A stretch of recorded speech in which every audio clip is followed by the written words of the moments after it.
Hello friends, today I want to take you through the process of making gluten-free challah. Look at that beautiful texture. So I've been working on this recipe for days and days and days. I think I made it 12 times, and I finally landed on this more rustic loaf because it gets huge in the oven. It expands like crazy, which gives the dough gives the bread the perfect light, airy, soft texture, which is exactly what I wanted here. So your loaf is going to literally increase in size by 3 times the size the dough starts with when you first braid it up. And to me, that's worth any little imperfections on the top. So let me show you step by step how we're going to make this beautiful bread. Here I have some dough that I made several hours ago, and I put it in the fridge to chill. The beauty of this recipe is that you can make this dough a day in advance, even 2 days in advance, and just stick it in the fridge, or you can make it right away and then form it into the braid right away and bake it right away. So it's really up to you. There's a lot of flexibility here. So I'm going to take you step by step through the process of how we are going to measure this, roll it out, braid it up, and make it beautiful. If you want to be precise, well, you're going to need to be precise when making the dough, but if you want to be precise when you measure out the dough, then you're just going to want to pull out your baking scale, and you're going to want to kind of cover it a little bit with a little better batter flour or tapioca starch, and tare it again. Make sure we're at a 0, and we are going to get the total weight of this dough. Now, if you weigh things slightly different than mine, your final number is going to be different than mine. So I am not going to include this number right here in the recipe. This is just something for you to figure out. So basically what we're going to do is we're going to take this 932 and we are going to divide that by 3. And whatever that weight is, that's how much I'm going to weigh out 3 balls that we're going to turn into the braid. The easiest way that I find to do this is to kind of just take your dough, kind of roll it into an equal log, and then you're going to just kind of eyeball it to get you a good starting point.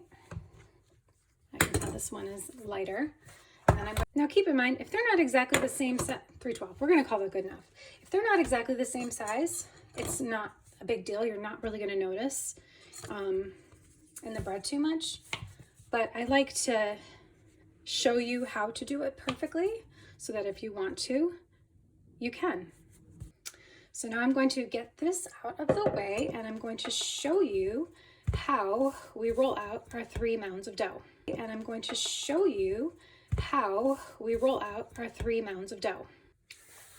For this process, so this dough is sticky, but I find the smallest amount of flour really kind of makes that go away. But you're going to keep some flour close by if you need it. The other thing you're going to want to grab is a little bowl of water, so that you can spritz it kind of on the work surface if you need for there to be a little bit more stick, so that the dough can kind of cling on to the countertop when you roll out your dough. Okay, so it's sticking in my hands a little bit. All right, so what I'm doing here is I'm trying to just kind of pat out this dough here and get it into a smooth surface. And I'm not going to be able to get it completely smooth, and that is okay. I'm just trying to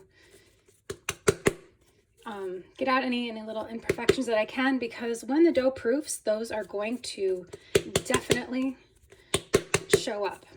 So any little imperfections that you can work out will just make the bread turn out a little bit nicer. Okay, so now I'm going to, all right, so I'm going to spritz this with a little water like I was saying. You don't need a lot, sorry to hit the camera. Do a little water too. A little flour too, because I think a good balance is the way to go. And then I've been experimenting with the length that I like to roll this out to. And initially I was doing a good like 12 to 14 inches, but now I'm finding it's really not necessary. I see this end, how it's not really rolling.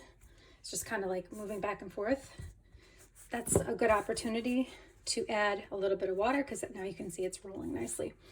All right, so I'm finding 10 to 12 inches is the perfect length to get a nice braid. All right, so I'm going to repeat this process with another piece of dough.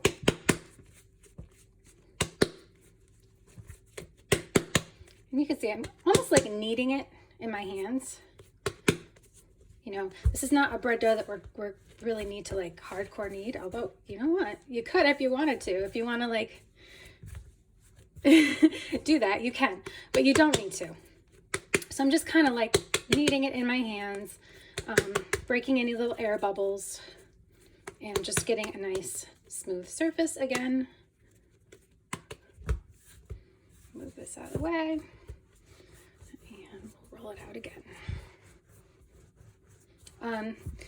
The length that it is not like I said, 10 to 12 inches. It doesn't need to be exact. It doesn't really matter. The only thing that I do like to do is to line up my pieces of dough and make sure they are roughly the same length, because that's going to make your braid really nice and neat. All right, so I'm going to go ahead and do the third one. I don't think I need to show you again. And when I come back, we will be putting together the braid. All right, so I've got our 3 strips here. Now, if you are familiar with making challah and you want to do 6 instead, be my guest. I am just trying to keep it a little bit simpler so I don't overwhelm people. But if you want to do 6 braid challah or 4 braid or whatever, you do you. The dough should just work perfectly fine. You just want to start with, you know, measuring out the total weight and then dividing it by 3, 4, 5, whatever you want. Okay, so here's how I like to start my braid. Move it down so it's easier to see. I'm gonna probably end up moving it back. So I start by taking the 3 ends, and I like to get them a little bit wet to kind of glue them together, and I just pinch them together, kind of round it out. All right, you do that. Then I'm gonna move it back.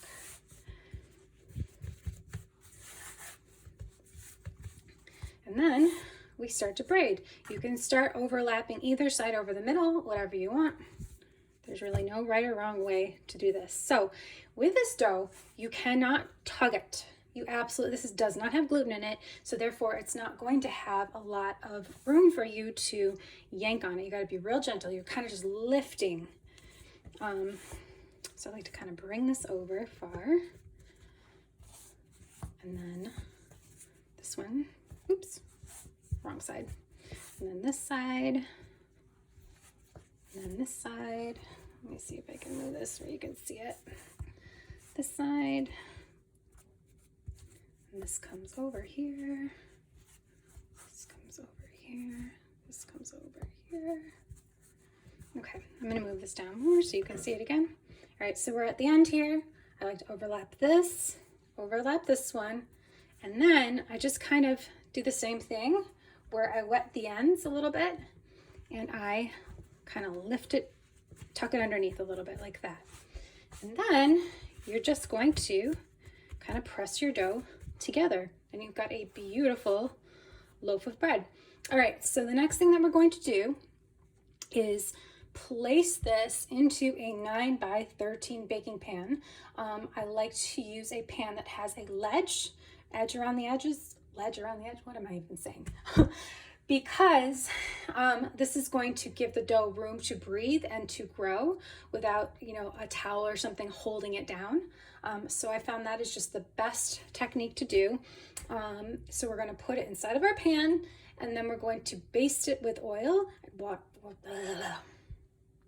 Okay, so I'm going to gently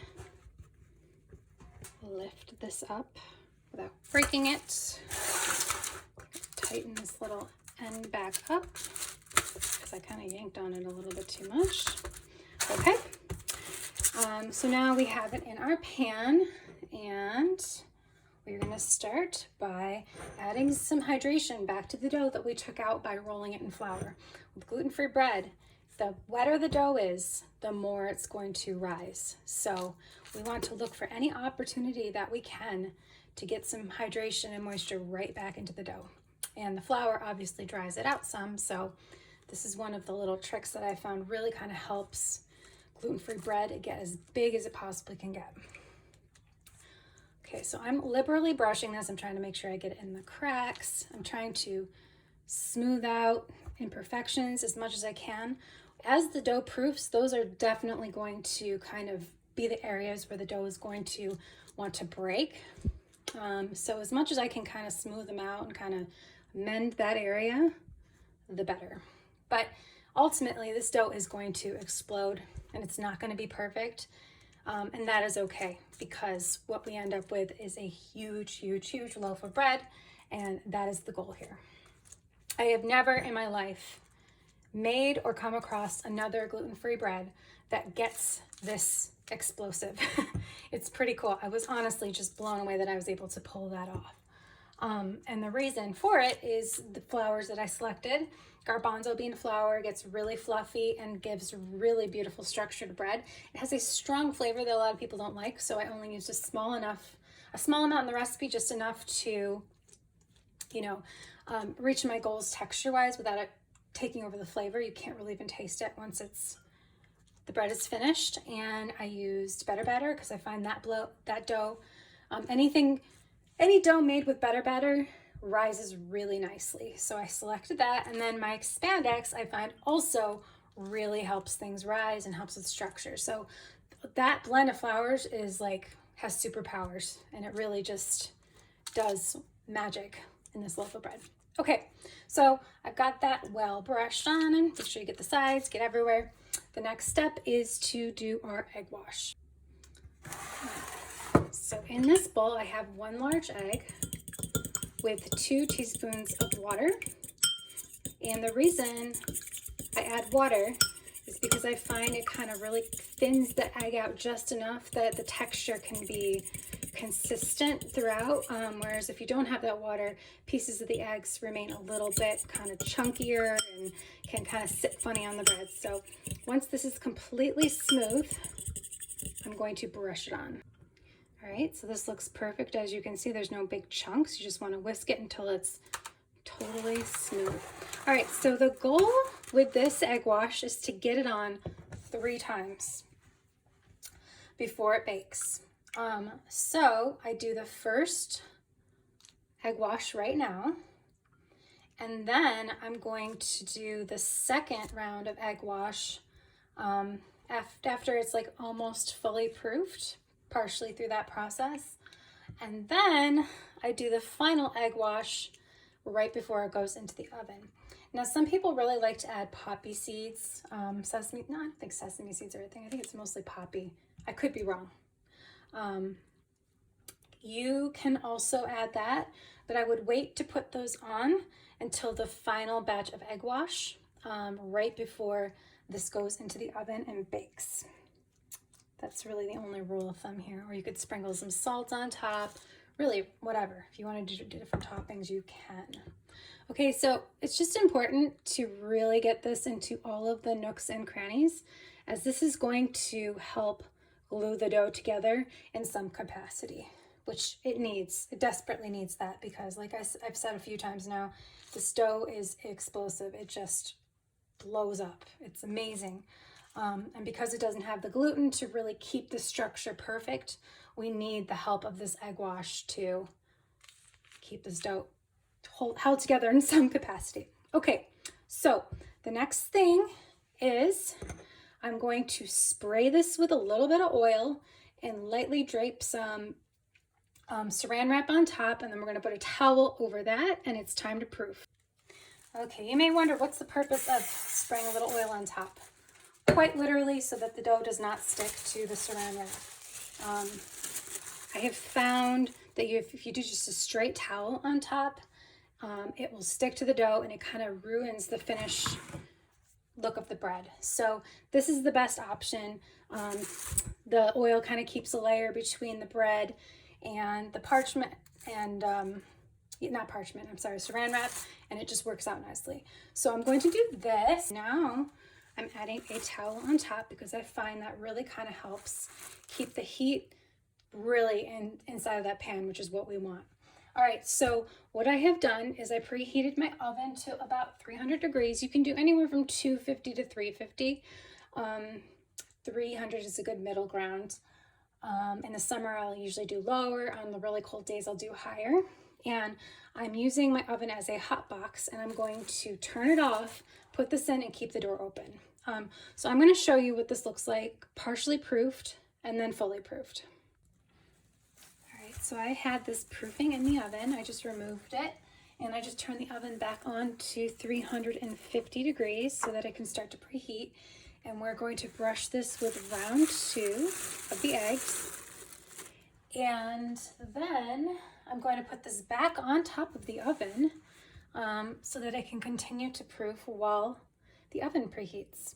Now, I don't know if you can tell, but this has already started to grow pretty substantially. And as you can see, it's starting to split a little bit in areas.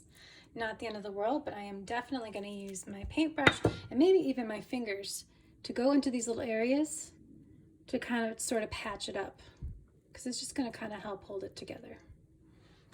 All right.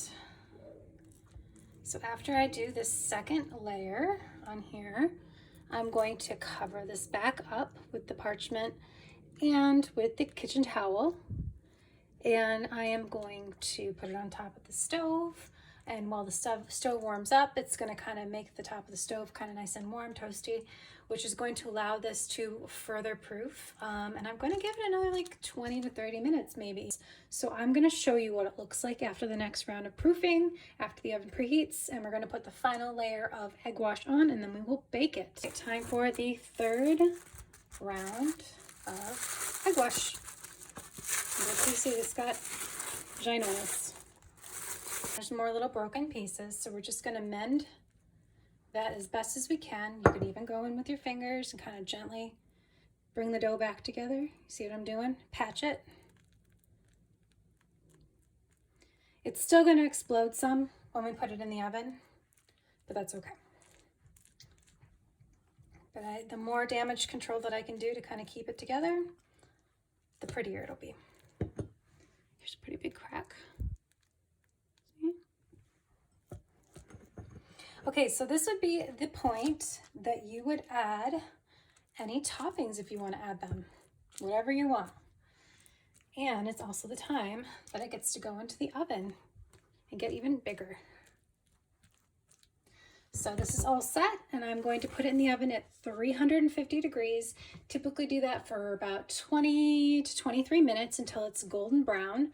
And then we're going to turn the heat down to 250 degrees so that it can finish cooking through without getting too dark. And then I'll show you what we do when we pull it out of the oven.